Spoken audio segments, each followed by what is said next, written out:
안녕하십니까. 김영식 목사입니다. 창세기 3장부터 이제 말씀을 시작하겠는데, 창세기 3장은 뱀이 인간을 유혹하여 여호와 하나님을 배신하고 여호와 하나님과 맺은 언약을 깨뜨리고 죄악에 빠지게 하는 장면부터 시작이 됩니다. 인간의 모든 불행과 고통, 죽음의 원인을 여기서 말씀해 주고 있습니다. 짧지만 핵심적인 내용을 우리에게 전하고 있습니다. 우선 뱀의 정체가 무엇이며 뱀이 어떻게 인간과 말을 할 수 있는가, 이런 문제를 잠깐 생각을 해보겠습니다. 먼저 뱀이 말을 한다는 것은 일반적으로 불가능하겠지만은 민수기 22장을 보면, 민수기 22장 28절에서 30절을 보면 그 발람이라는 가짜 선지자가 당나귀를 타고 가는데, 당나귀가 좁은 길 모퉁이에서 칼을 든 천사를 봤단 말입니다.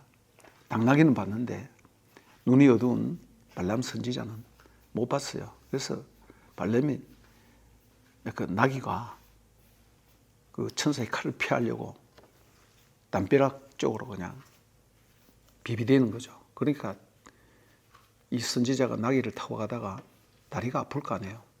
그래서 당나귀를 채찍질해서 때리고 3번이나 그렇게 합니다. 그러니까 당나귀가, 주인님 왜 나를 때립니까? 내가 언제 주인님께 반항해 본 적이 있습니까? 뭐 그런 식으로 나귀가 말하는 것이 나타나요. 그런 것을 볼 때에 거기에 표현이 여호와 하나님이 당나귀에게 말을 하게끔 했다, 이렇게 표현하고 있습니다. 창세기에는 여호와 하나님이 뱀으로 하여금 말하게 했다라는 표현은 없지만은, 아무튼 성경은 우리의 생각과 달리 하나님이 말하게 하시면 뭐 뱀이든 낙이든 무엇이든지 또 의사소통을 할 수 있도록 이렇게 했다는 것을 성경이 증거하고 있습니다. 그 다음 뱀의 정체는 무엇인가, 이것을 좀 알기 위해서는 신약성경 계시록 12장 7절에서 9절 말씀을 좀 보아야 하는데, 이런 말씀이 있습니다. 하늘에 전쟁이 있으니 미가엘과 그의 사자들이 용과 더불어 싸울세 용과 그의 사자들도 싸우나. 좀 건너뛰어서 큰 용이 내쫓기니 옛 뱀 곧 마귀라고도 하고 사단이라고도 하며 온 천하를 꿰는 자라. 여기서 큰 용은 옛 뱀이라고도 했고, 곧 마귀 또 이꼴 사단, 이렇게 표현을 하고 있습니다. 그리고 그의 하는 일은 온 천하를 꿰는 자다라고 표현을 했습니다. 이 부분에 대해서 잠깐 생각해 보겠습니다. 뱀은 히브리어로는 한나하스, 헬라어로는 호오피스. 근데 계시록 12장에 보면 그 옛 뱀이라고 해서 관사가 들어 있습니다. 물론 창세기 3장에도 그 뱀이라고 이렇게 관사가 들어있죠. 그래서 계시록 12장에 그 옛 뱀이라는 이 명칭 자체는 창세기 3장을 연상하는 성경 구절이라는 것입니다. 고린도후서 11장 3절에도 뱀이 그 관계로 하와를 미혹한 것 같이 너희 마음이 그리스도를 향하는 진실함과 깨끗함에서 떠나 부패할까 두려워하노라. 예, 이런 말씀이 있습니다. 용, 우리가 드래곤 그잖아, 그죠? 예. 근데 헬라어로는 호 드라콘, 큰 용은 호 드라콘 호 메가스 이렇게 표현됩니다. 호 드라콘, 예. 용이라는 드래곤이라는 그것은 곧 뱀. 예. 뱀은 사단에 대한 딴 명칭으로서 상징적인 용어가 되겠습니다. 예. 이 용이란 말이 신약에 제법 많이 나오는데 그 중에 계시록 12장 3절, 4절, 7절, 9절, 13절 여기에 많이 집중적으로 나오는 것을 볼 수 있습니다. 계시록 20장 2절에도 용을 잡으니 곧 옛 뱀이요 마귀요 사단이라, 동일한 그런 말이 나오죠. 마귀라는 말은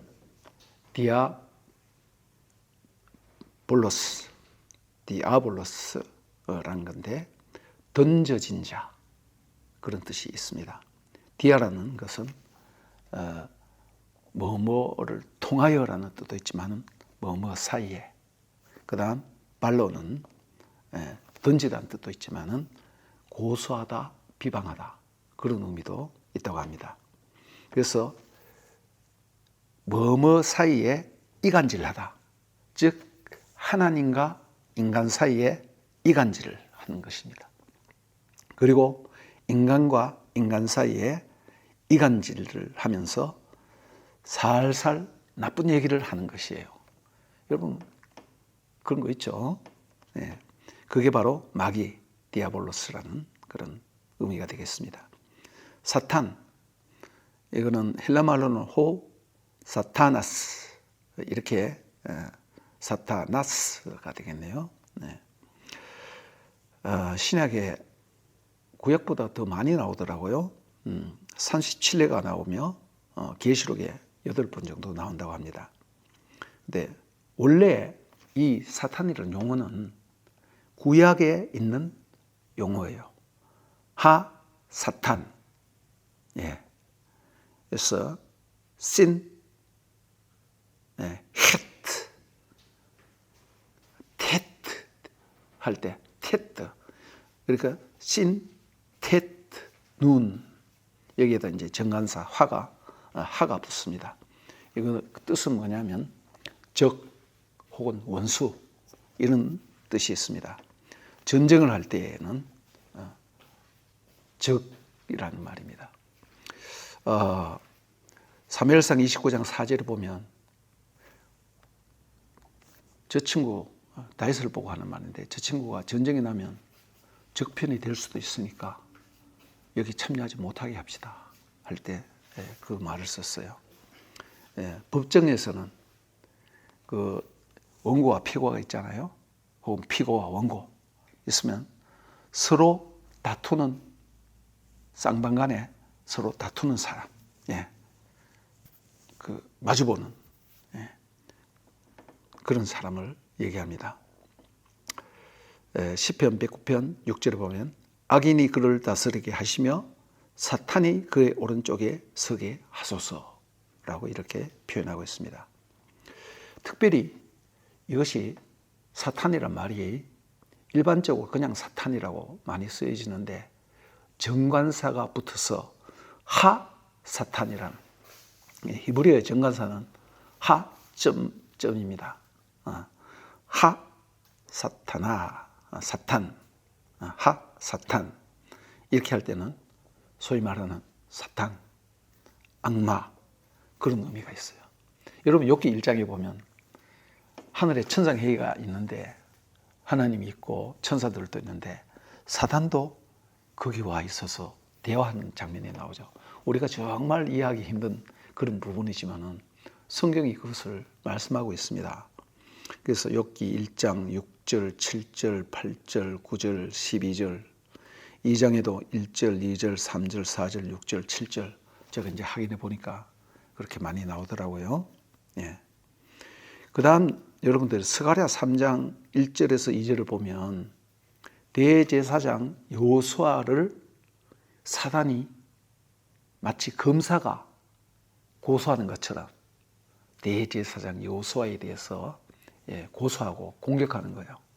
그런 부분에서 사단이라는 말이 나옵니다.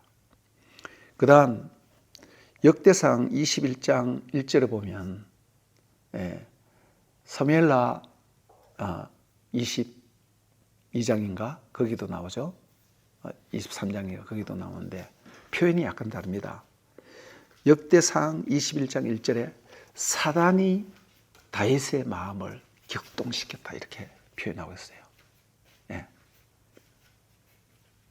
그래서 여러분들 사무엘하와 역대상을 비교해서 보면 우리의 마음을 움직이고 때로는 격동케 하고 흥분케 하고 뭐 때로는 두려워하게 하고 이런 것들을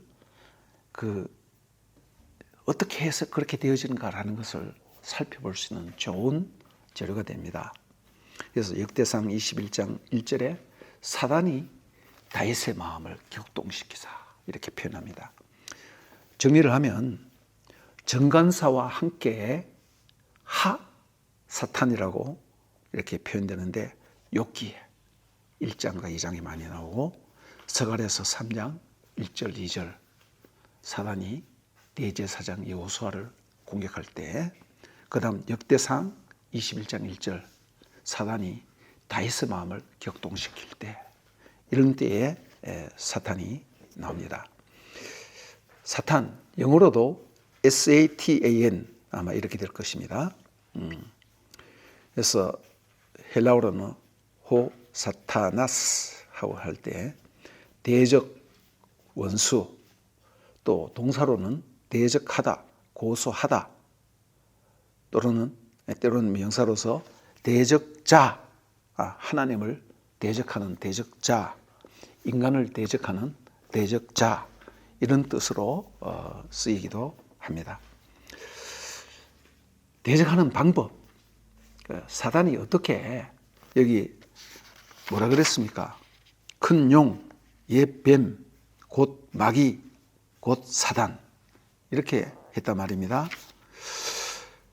어떻게 고소하고 어떻게 대적하고 어떻게 꿰는가? 여기 보면 온 천하를 꿰는 자라고 했는데 플라논이라는 말인데 이게 현재 분사형으로 쓰여졌어요. 그때는 헬라어에서 현재형은 계속하고 반복한다는 그런 의미가 있어요. 시간적인 의미도 있지만은 계속 반복, 하나의 습관처럼 되거나 아니면 어떤 사람이나 어떤 것의 어떤 특성을 나타내는데 이렇게 씁니다. 그래서 사단은 뭐 어떻게 하느냐 하면 사람을 헤매게 해요. 제가 아까 지난 시간에 제 간증을 했는데 청소년 때 제가 많이 헤맸습니다.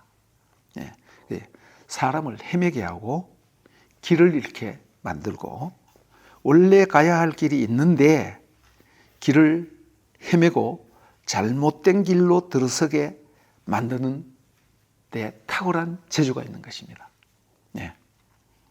그래서 속이다, 미혹하다, 꿰다, 이런 의미가 있어요.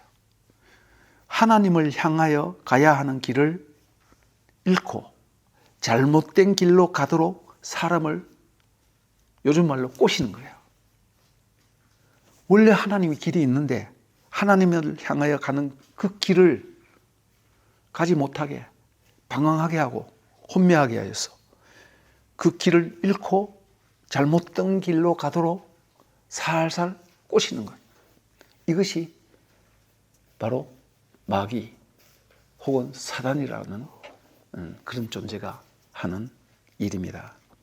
마귀, 디아볼로스, 사단이 하는 일의 특성이 바로 이렇다라고 할 수 있습니다. 사도 바울은 그래서 아까 말씀드렸지만은 고린도후서 11장 3절에 뱀이 그 관계로 하와를 미혹한 것 같이 너희 마음이 그리스도를 향하는 진실함과 깨끗함에서 부패할까 두려워하노라. 네. 이 사도 바울이 두려워하는 게 있어요. 뭘 두려워하느냐 하면 우리가 생각하는 그런 두려움이 아니라 성도들이 우리의 마음이 그리스도를 향하는 진실함과 깨끗함에서 부패할까 봐 두렵다 이렇게 표현을 했습니다. 그 다음 예수님께서 요한복음 8장 44절에 이런 말씀하셨습니다. 너희는 너희 아비 마귀에서 났으니 너희 아비의 욕심대로 너희도 행하고자 하느니라. 그는 처음부터 살인한 자요 진리가 그 속에 없으므로 진리에 서지 못하고 거짓말을 할 때마다 저것으로 말하나니 이는 그가 거짓말쟁이요 거짓의 아비가 되었습니다.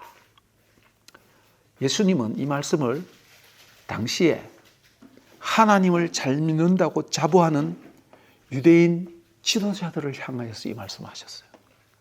오늘날 우리들이 정말 끼어서 이 말씀을 잘 들을 수 있어야 됩니다. 베드로도 이런 말씀을 했어요. 베드로전서 5장 8절에 근신하라 깨어라 너희 대적 마귀가 우는 사자같이 두루다니며 삼킬 자를 찾나니 너희는 믿음을 굳건하게 하여 그를 대적하라. 여기서는 우는 사자같이 삼킬 자를 찾는다고 했습니다. 사자가 여러분 짐승을 사냥할 때 어떻게 하는지 알죠? 예. 처음부터 달려가는 것이 아닙니다. 딱 숨어 있다가 살살 다가갔다가 갑자기 탁 덮치는 거예요. 예. 그래서 조심하고 껴있으라 라고 권면하고 있습니다. 사도 요한은 계시록 2장과 3장 아시아에 보내는 7교회에 보내는 편지 가운데 공통점이 7교회마다 공통점이 있는데 마지막 부분에 가서 귀 있는 자는 성령이 교회들에게 하는 말씀을 들을지어다 라고 말하고 있습니다. 그리고 약속을 하는데 이기는 자는 하고 각 교회의 형편과 처지에 맞는 약속을 하고 있습니다. 얘기가 나오는 김에 계시록에 대해서 잠깐만 말씀을 드리고 넘어가겠습니다. 우리가 계시록 보면 딱 떠오르는 것이 뭡니까? 종말론.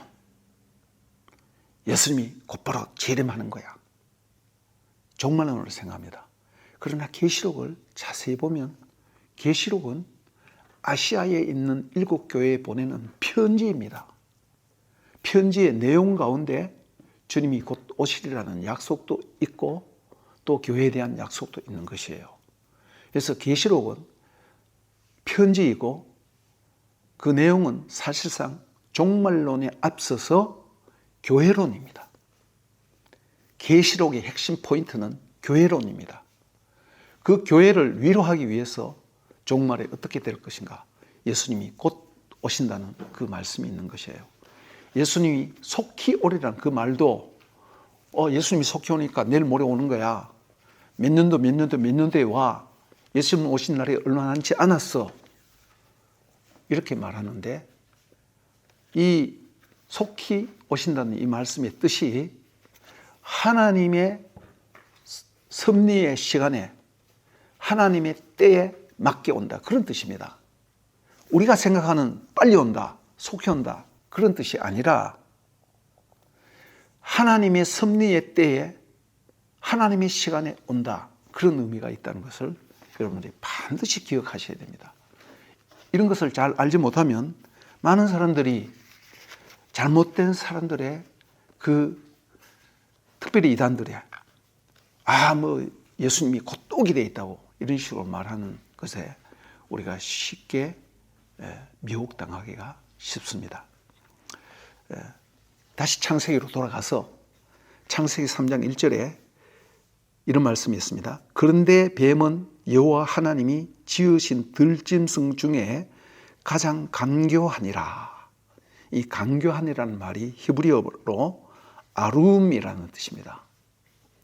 아룸이라는 것은 아름답다는 뜻도 있어요. 예. 3장 1절에 그런데 뱀은 그렇게 해놨어요. 그런데 뱀이라는 것은 앞에 있는 것과 연결되는 것이라는 그런 뜻이죠. 우리는 장과 절을 나눔으로 말미암아 3장 1절 그러면 3장 1절부터 읽어버려요. 그런데 3장 1절이라는 것이 2장에 연속되어서 얘기가 계속되고 있다는 그런 의미가 있습니다. 그러면 2장 마지막에 창세기 2장 25절에 어떤 얘기가 나오냐면 아담과 그의 아내 두 사람이 벌거벗었으나 부끄러워하지 아니하였느니라 라는 말이 나옵니다. 벌거벗었다는 말이 아루밈입니다. 예. 어원은 아롬. 그래서 창세기 3장 1절에 뱀이 강교하다.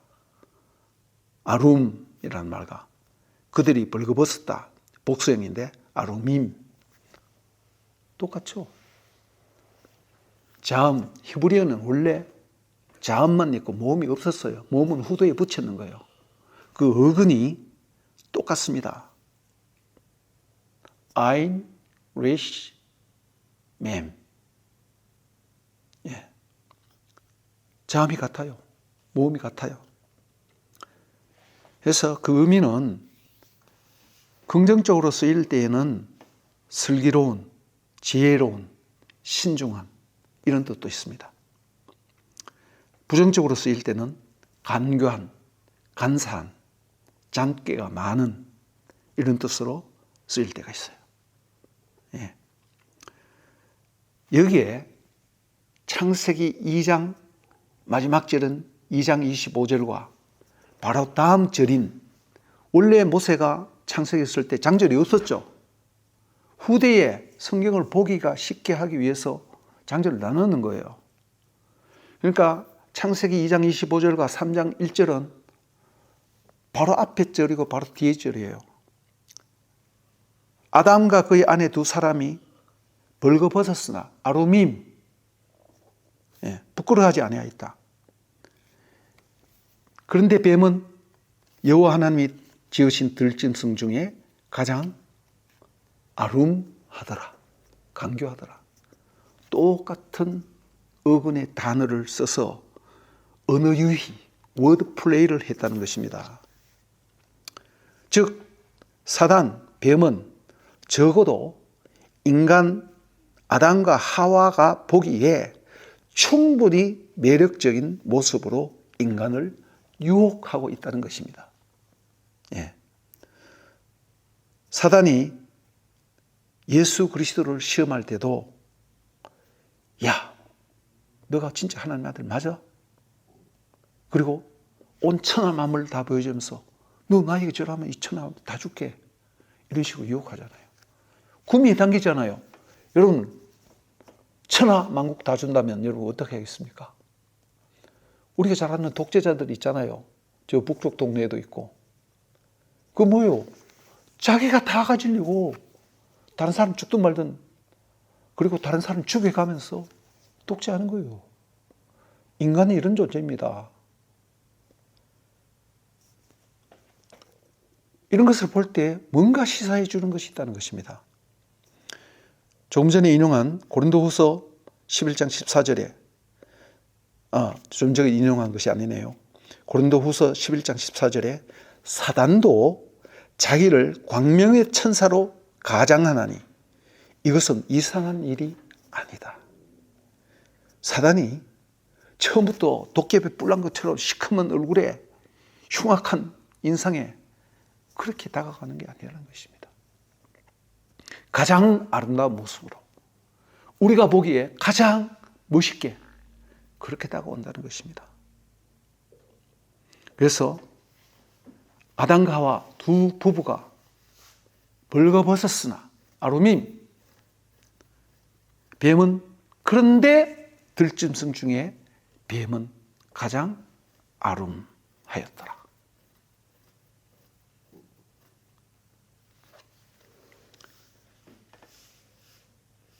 사단은 인간을 유혹하기 위해서 가장 인간이 속아 넘어가기 쉬운 그러한 방법으로 인간을 유혹한다는 것입니다. 뒷부분이 굉장히 중요한 내용이 있어서 오늘은 서론 부분인 여기까지만 하고 마치겠습니다. 감사합니다.